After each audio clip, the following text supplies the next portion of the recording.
People were saying the lore was so good. People were saying retail saved Paul. YouTube, it's Pyromancer here, and welcome back to my channel. Hope you're having a wonderful morning, afternoon, evening, whatever time it is, wherever you are in the world. And today I want to talk to you guys about Sylvanas Windrunner, because I made a video about a month ago. Guess that's when my last video probably was, about a month ago. Sorry about that. Where I discussed how I thought Sylvanas Windrunner was intentionally doing things that were bringing the Horde and even members of the Alliance together in order to make them stronger. This is based on a very simple premise, and it is outlined with the very first line of dialogue from the very first cinematic of Battle for Azeroth, the Battle for Lordaeron, where Sylvanas says, "Ours is a cycle of hatred, alliances forged and broken. We have paid the price for sharing this world, and we have forgotten what makes us strong." And I then referenced a very important lesson that you were supposed to learn from Tong the Fixer, a panda from Pandaria. Yeah, I know, the meme expansion, right? Because yes, that's right. No one saw pandas coming, and they definitely weren't in established lore previously. But They were not. They were a literal bonus mission from Warcraft 3. There were not. It was like, there's like, okay, as Chen Storm's out is vaguely related to Rexar. It's like, imagine having literally 3 offshoot characters that you decide, you know what? Let's make an entire fucking expansion about him. No, man, I'm not gonna have it. Digress, where he's basically trying to teach Rathian that his rage at Varian Wrynn for not dismantling the Horde is misplaced, because, you see, Rathian doesn't understand that the Horde and the Alliance are strong because of one another, not in spite of one another, not despite one another. That's true. It's like, think about all the bombs we make in case Russia attacks us. Think about all the bombs that Russia makes in case we attack them. We wouldn't have those bombs if we weren't worried about the other dude. You see what I'm saying? Yeah, think about that. Because of our quarrels that we have become stronger. Right. And if the wars that we have had did not happen, then we would stagnate and we would not become more powerful. This is a very simple premise. That does make sense. And I believe that it's something that Sylvanas Windrunner understands. Now, yes, it does mean that Sylvanas Windrunner is playing like 17 million D chess, but you know what? Sylvanas Windrunner's pretty cunning, calculated, and clever generally, and when you put Azerite in her... Is she really that cunning, calculated, and clever whenever she got betrayed by Lord Godfrey? A level 20 dungeon boss? I mean, I'm sorry to say, but I mean, yeah, Lord Godfrey died... Say what? That's a good point. Yeah, I mean... played completely. I mean, she does a bunch of dumbass shit regularly, man. Yeah, she's stupid. She's not stupid, but she's not... It's like, she's an idiot. I don't think she's playing 17D chess. Hands. God only knows what that woman can do when she snorts a little bit of that up her fucking nasal cavity and starts coming up with tactical plans. You understand what I'm saying? Oh, especially when it's becoming ever more evident that she seems to be serving N'Zoth. Now, that's a different discussion, and we are going to talk about what I think she's doing with N'Zoth, but I was doing the Horde, finishing up the Horde War campaign last night, where you go and you rescue Baine, and there were several huge things that I noticed. I want to throw this out there, that, you know, I have been ratting on Saurfang the entire time. I told on him in the Swamp of Sorrows. I told on Baine with what we did with Zelling. Wait, what? In Derek Proudmoore, I ratted on everything, and this was no different. So when I found out that we were going to go find Baine, I went and told Nathanos, my favorite guy. And as I approached him, as he usually says, "What do you want?" Right. I told him, Nathanos, they're going to try to go save Baine Bloodhoof. Okay. And Nathanos says, "Play along. That's fine. Just play along. We can't afford to lose an asset as valuable as you, champion." Oh, great. Thanks for the recognition there, Isn't Nathanos. it just like There's a couple huge things sucking here, you the guys. character's dick? One, if Sylvanas Windrunner wanted someone dead, like Baine Bloodhoof, why the fuck isn't he dead? Sylvanas is not that kind of character. We've seen her act very impulsively before. Why isn't Baine already dead? Oh, here's the answer. It's because she doesn't want him dead. Here's the key to this. Sylvanas has been basically playing cards in such a perfect fucking manner as to literally bring people like Thrall back into this. And now, what has happened is using Baine as a pawn, knowing, because I even told Nathanos that we would be coming, knowing that the Horde champions, Thrall and Saurfang, were going to come and save him. And according to Nathanos, and I believe even the Blood Elf that we fight in there, Sylvanas also knew that Jaina Proudmoore was coming to save him as well. Sylvanas knew that there were several very powerful heroes that had banded together. But didn't they just get away? That were going to come and try to rescue Baine. So we show up and we save Baine.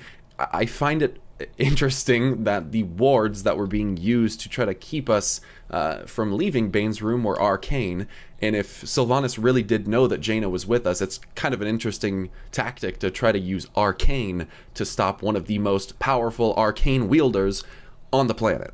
Don't you guys? I think he's reading too much into it. Like I mean I really think that that element is reading a little bit too much into it. I don't know, like we'll see. But that's my opinion so far. So, I watched all his videos. Okay.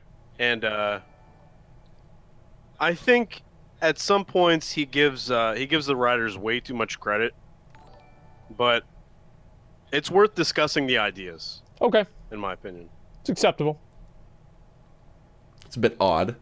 Yeah. According to the Horde character who has the vision.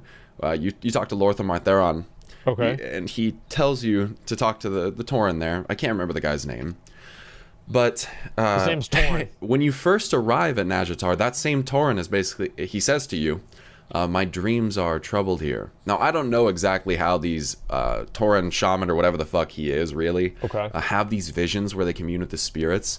But I have to wonder how flawed they are, because in the vision he basically says, I see Baine, he's surrounded by enemies and all this stuff. Well, I mean, like, obviously they're fucked up in some way, right? Because wasn't it, who was it, Vol'jin, that got the vision corrupted by, we're all assuming, N'Zoth, whenever they decided to make Vol'jin, whenever Vol'jin decided to make Sylvanas the war chief? So there's already a precedent for this in the game to begin with. So he goes over that if you keep watching. Sylvanas comes in and speaks but a word and he dies. And this will happen exactly 1 day from now. This will happen tomorrow, essentially. So we basically get jebaited into going. Okay. But I just think it's so hilarious because I think it's just becoming ever more clear that Sylvanas didn't want Baine Bloodhoof dead. She didn't. That's not been the plan ever. She wanted us, specifically Thrall and Jaina, to band together to go and save him. Because what happens after that? What happens? Well, I don't think. Like, what about if you just use the exact same parallel with Garrosh? Is it like whenever Garrosh killed Cairn, that was like everything after killing Cairn was downhill. So it seems like obviously she's not going to literally make the exact same, not Kanye, okay? I don't know, I called him Kanye for like, I don't know, 10 years, okay? It's hard for me to unlearn. Anyway, it seems like she's not going to literally make the exact same mistake that Garrosh did to like polarize everybody against her if she does kill Baine. After that, even during the scenario, Jaina is being the mediator between characters like a Thrall and Matthias Shaw, who kind of almost instantaneously kind of start to shit talk one another after you all meet down in that area. And then afterwards, you have Jaina and Thrall essentially making amends with one another. It's happening just like she wanted it to. And here's another thing. She decides to keep Baine Bloodhoof down in an area where pretty much all of the champions who helped rescue him had previously had access to and were familiar with. Do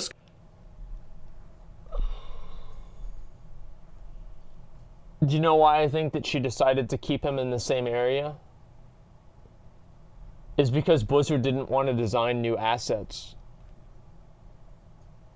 Yeah, I would agree. That's basically why I think that they probably put him in the same place.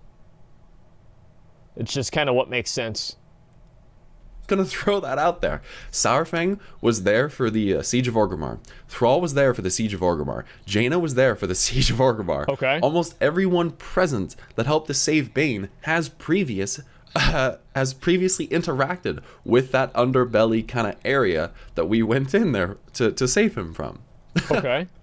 And you know the most fucking hilarious thing, the thing that really kind of proves it and draws it all together, is that Yeah, there's another one. Everyone's been to the stockades.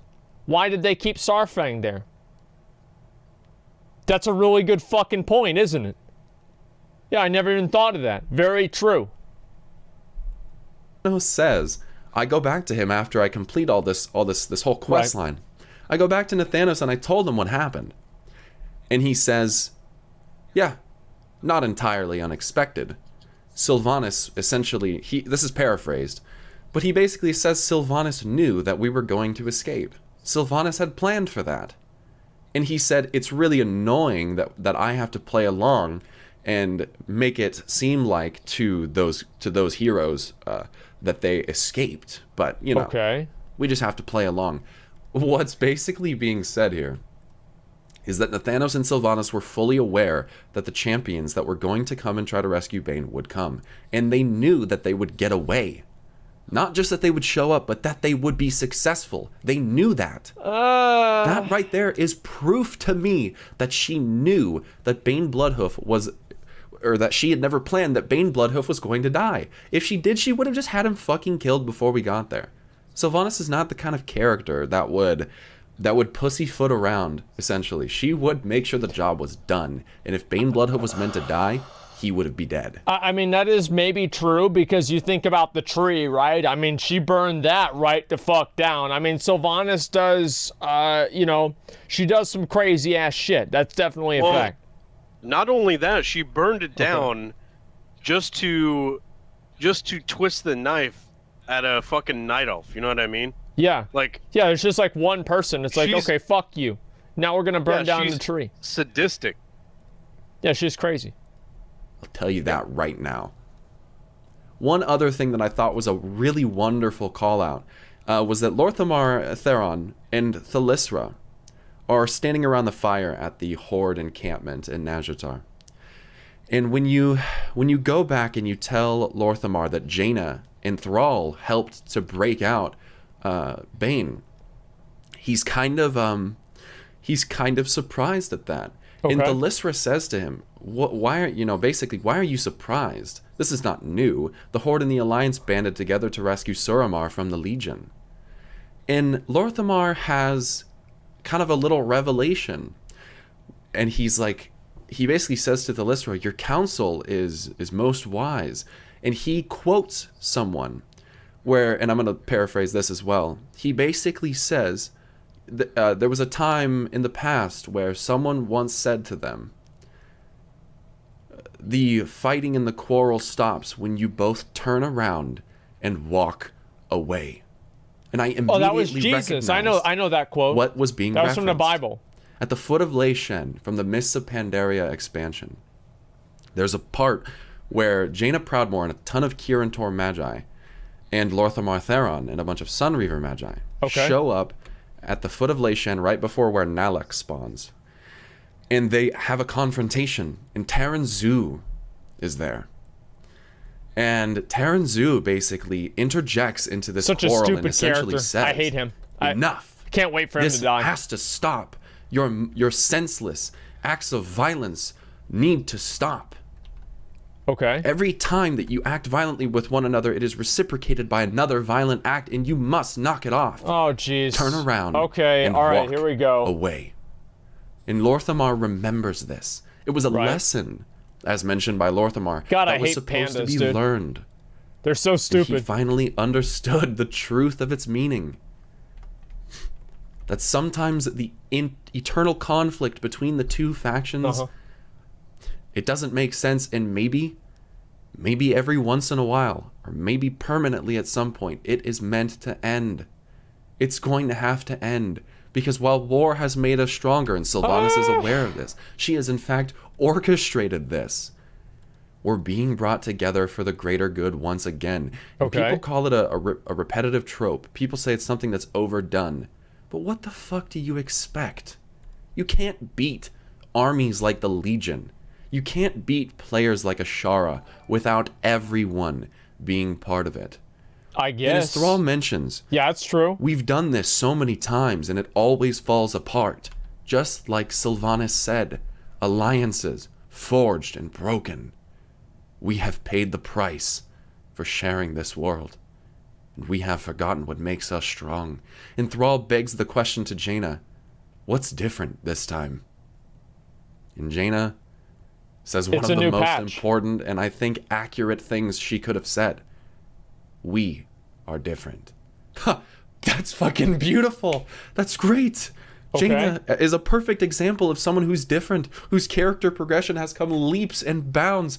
I would argue she is probably one of, if not the most well-written character in World of Warcraft. Jaina's a wonderfully written character.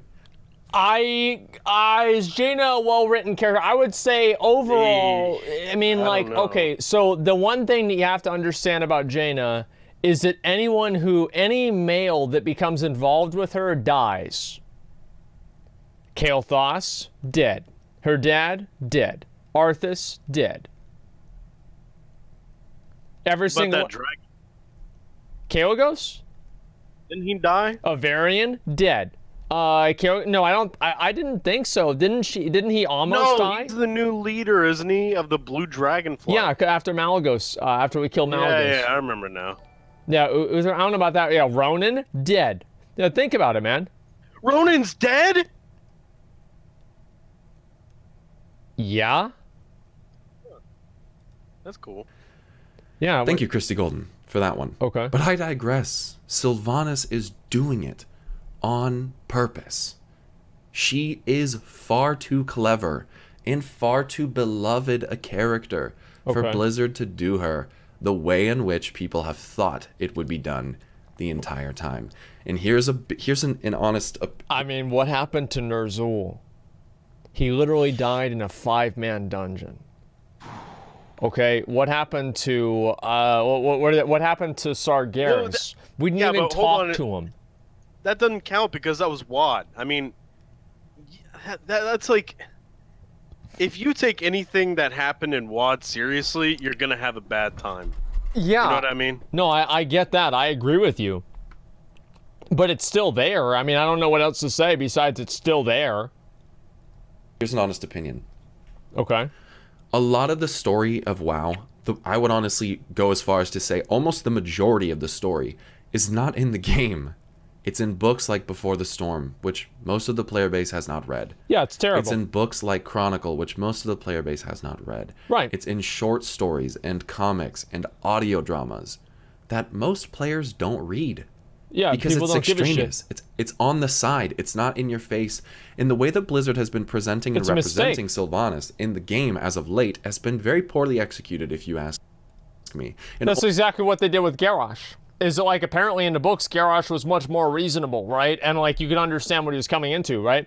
And even in, like, the actual, like, the WoD cinematic, right? You look at the WoD cinematic, and Garrosh is basically Orc Thanos. And you look at the in-game cinematics for, like, the Siege of Orgrimmar, and Garrosh is basically like a 5th grade bully. They just completely dumbed down his personality. It was awful. only up until Nazjatar, where they're making it blatantly obvious that she's not doing what people think she's trying to do, is it going to start to click with players, and only if they actually, intentionally, and intently read the quest dialogue and the quest text, and they really pay attention. Okay. You cannot glide through the questing and still say that you understand what Sylvanas is doing. You're wrong. You're not paying enough attention. if Nobody that's pays the attention. case. They don't You even read have the to quests. Read the other source material. You have Yeah. to. It's way too important. It is way too important. And in WoW, it always has been. If you're not reading the books, you don't know as much about the lore as you think that you do. No offense, but that's just... Well, that's fine. And that is completely fine. The problem is that whenever you play the game, you think the lore is one way. And whenever you read the books, you think the game is another way. So the issue is the fact that the lore in the game makes you think something that's not fully true. So if the lore in the game and the lore in the books was basically the lore in the game was just a smaller version of that, then it would be okay. But the problem is that it misleads you in the game, whereas the books fully explain the story.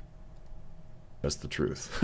You gotta read the stuff because way too much of it is missing from the game, especially things that give insight to Sylvanas' thought process, her tactical prowess, her literal plan with Saurfang to make the Alliance think that there was a huge issue among the top ranks of the Horde, and for her and Saurfang to literally orchestrate a fight among her, Nathanos, and Saurfang. It was part of their plan, and Baine Bloodhoof seemingly has been a huge portion of that plan as well this entire time. When you start thinking about the progression of this war, none of this happens without Sylvanas. Kultaras and Zandalar do not happen without Sylvanas. A lot of this stuff is very important and necessary to help equip us and prepare us for what is to come. And yeah, people died. A lot of people died. Wow. War never changes. Yeah. So I guess we're going to have to start getting over that pretty soon. Do I agree with the Kaldorei massacre, if that's what we want to call it? No. But most of you also don't know, I would wager, that Sylvanas knew that Elune would intervene on her actions at Teldrassil, and the way in which Elune intervened happened in two Well, how manners. did Sylvanas know that? She stopped Saurfang from killing how the Malfurion and fuck? Stormrage, and she also numbed the pain of the Night Elves that were dying in the tree. All of them. And Sylvanas had anticipated that something like this would happen. Why is that not illustrated in the game ever?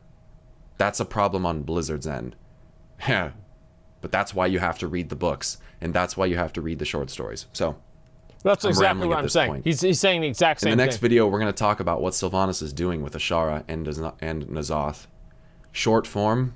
I don't think N'Zoth likes Ashara that much anymore, and I think Sylvanas is intent on making sure that Ashara doesn't keep N'Zoth imprisoned. Well, obviously she doesn't like him. He's got that little tentacle, the cloud, and she's like, oh, not yet, you can't come out yet.